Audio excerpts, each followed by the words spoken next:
Sejumlah pemain naturalisasi berpotensi dicoret dari timnas Indonesia jelang pertandingan babak ketiga kualifikasi Piala Dunia 2026 zona Asia menghadapi Australia dan Arab Saudi.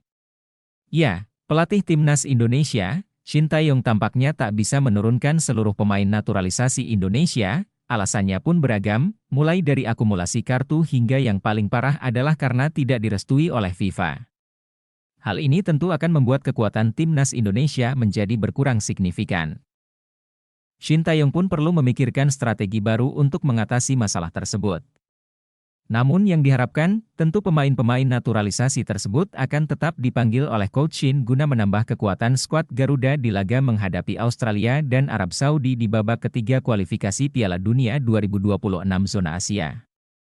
Berikut 4 pemain naturalisasi yang berpotensi dicoret dari timnas Indonesia jelang pertandingan babak ketiga kualifikasi Piala Dunia 2026 zona Asia. Bek tengah senior andalan timnas Indonesia, Jordi Amat menjadi pemain pertama yang berpotensi akan dicoret oleh Shin Tae-yong di laga perdana babak ketiga kualifikasi Piala Dunia 2026 zona Asia menghadapi Australia dan Arab Saudi.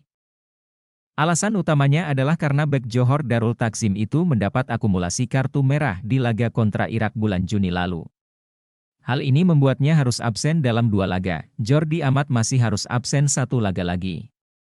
Namun melihat performanya yang mulai menurun, ada kemungkinan dirinya akan tergantikan oleh pemain lain termasuk Kevin Dix yang dikabarkan akan segera dinaturalisasi. Bek muda preman timnas Indonesia, Justin Hubner juga berpotensi dicoret jelang laga babak ketiga kualifikasi Piala Dunia 2026 zona Asia menghadapi Australia dan Arab Saudi. Pemain Wolverhampton Wanderers itu terkena akumulasi kartu setelah mendapat 2 kartu kuning di babak sebelumnya. Untuk itu, Hubner harus absen di laga melawan Arab Saudi. Bek jangkung, Elkan Bagot juga berpotensi akan kembali dicoret dan tak dipanggil oleh Shin Tae-yong untuk laga melawan Australia dan Arab Saudi nanti.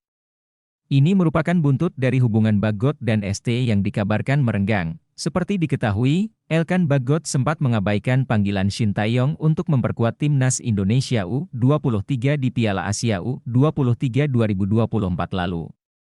Itulah sebabnya, pemain yang akan menjalani peminjaman ke Blackpool FC ini berpotensi tak akan dipanggil untuk babak ketiga. Terakhir, ada nama penjaga gawang yang berkarir di Major League Soccer, MLS, bersama FC Dallas, Martin Paes.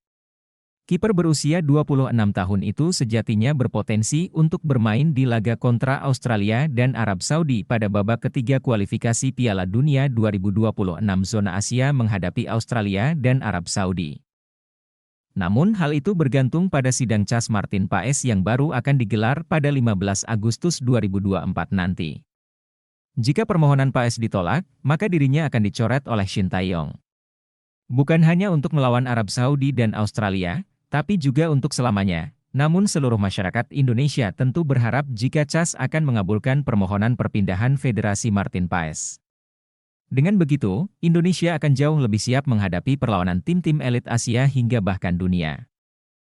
Itulah 4 pemain naturalisasi yang berpotensi dicoret dari timnas Indonesia jelang pertandingan babak ketiga kualifikasi Piala Dunia 2026 zona Asia menghadapi Australia dan Arab Saudi.